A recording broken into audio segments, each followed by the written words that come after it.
Hello students, good morning. In this chapter we discuss about the nationalism in India, and we discuss only the introduction of the nationalism in India, how nationalism creates in India.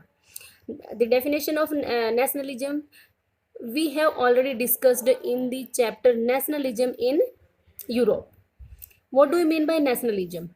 It involves a strong identification of a group of people, or we can say nationalism spreads when people begin to believe that they all are a part of same nation. यहाँ से समझना है बेटा, that they all are a part of same nation and are bounded together by a sense of belongingness. यहाँ ये है समझने का, मीन्स जहाँ लोगों के अंदर एक कलेक्टिव आइडेंटिफिकेशन आ जाए.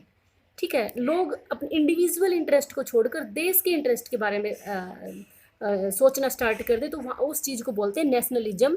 नेशनलिज्म इन इंडिया अब कहाँ से स्टार्ट हुआ? देखो, अगर हम नेशनलिज्म देखते हैं तो nationalism in India was a result of struggles such as satyagraha, non cooperation movement and civil disobedient movement started by Gandhi जी.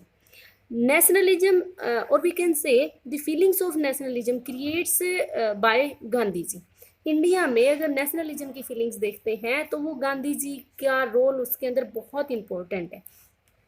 गांधी जी 1893 में साउथ अफ्रीका गए थे और वहाँ से 1915 में वो इंडिया वापस आए थे.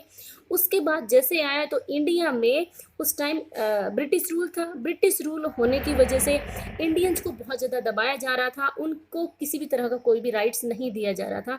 उन्होंने इसी सिचुएशन का फ़ायदा उठाया और लोगों को अवेयर करना स्टार्ट किया, और इसी में की रोल प्ले किया फर्स्ट वर्ल्ड वार ने, खिलाफत मूवमेंट ने और नॉन कोऑपरेशन मूवमेंट ने. देखिए, फर्स्ट वर्ल्ड वॉर की इंपॉर्टेंस क्या रही नेशनलिज्म की फीलिंग्स को ओरिजिनेट होने में.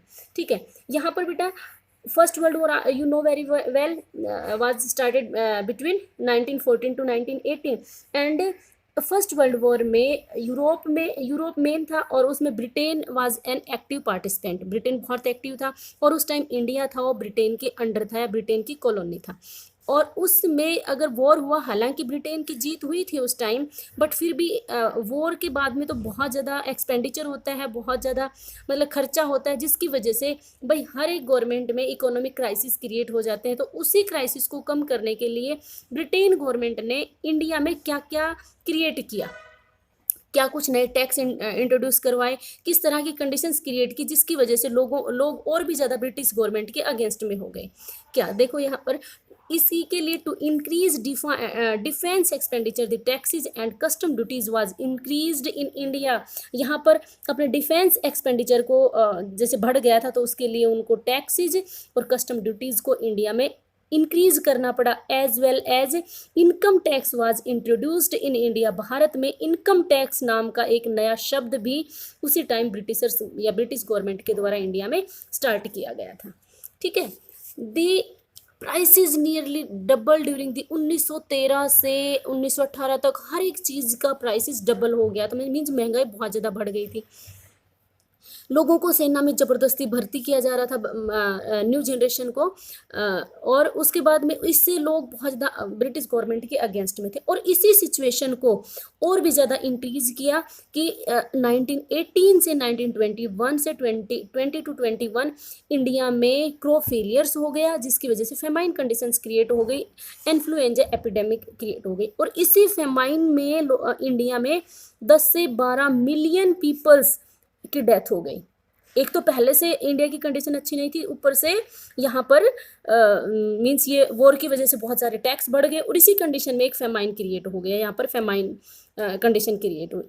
और इसी इन क्रिएशन या इन प्रॉब्लम्स की वजह से ये इतनी प्रॉब्लम्स होने के बावजूद भी ब्रिटिश गवर्नमेंट ने कोई रेस्क्यू ऑपरेशन इंडिया में लॉन्च नहीं किया, because they were not interested to take care about the Indians. They always think about their self interest. Ideas of satyagraha. अब इंडिया में सत्याग्रह था, ये वर्ड कहाँ से आया और ये है क्या? पहले satyagraha, the ideas of satyagraha emphasize the power of truth and the need to search for truth. The struggle was against injustice through non-violence. India में सत्याग्रह था वो गांधी जी के द्वारा इंट्रोड्यूस करवाया गया.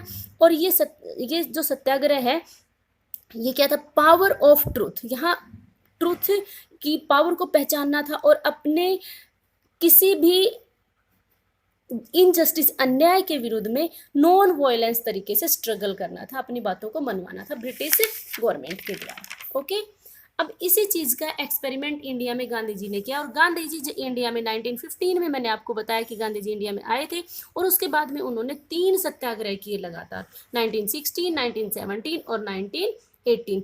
These 3 Satyagraha also important for map work. 1916 में सत्याग्रह बिहार के चंपारण जिले में किया था, बिहार के चंपारण में, और किसके अगेंस्ट ऑपरेसिव प्लांटेशन सिस्टम, और we can say for indigo farmers. वहां पर 3 कठिया जमीन का 3 कठिया सिस्टम था वहां पर। 3 कठिया होता क्या है बेटा, ये सिस्टम होता है कि मान लीजिए एक फार्मर है और उस फार्मर के 3 एकड़ जमीन है, तो उस 3 एकड़ में से मीन्स 1/3 या 1 हेक्टेयर पर उसको इंडिगो ग्रो करना कंपलसरी था। अगर, और इंडिगो फसल जो थी उसकी ग्रो करने से प्रोडक्शन, जो उसकी फर्टिलिटी रेट थी वो सॉइल की, वो बहुत ज़्यादा डिक्रीज हो जाती थी, तो फार्मर्स उसको नहीं ग्रो कर रहे थे, तो उसको बहुत ज़्यादा परेशान किया जा रहा था ब्रिटिश गवर्नमेंट के द्वारा। तो इसी के अगेंस्ट में इंडिया में जैसे गांधी जी आए, तो उन्होंने बिहार में जाके उन इंडिगो फार्मर्स के फेवर में वहां पर सत्याग्रह किया, और वो बहुत ज़्यादा सक्सेसफुल रहा। और जस्ट उसके बाद में 1917 में खेड़ा सत्याग्रह किया, खेड़ा गुजरात में।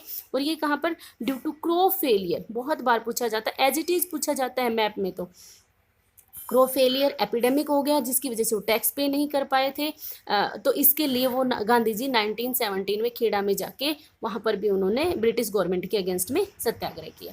और 1918 में अहमदाबाद के मील वर्कर्स के लिए वहाँ पर सत्याग्रह किया। किस लिए, मील वर्कर्स के काम के घंटे ज़्यादा थे, उसको कम करवाने के लिए और उनकी वेजेस को बढ़ाने के लिए। Okay, these are the satyagraha of Gandhi ji.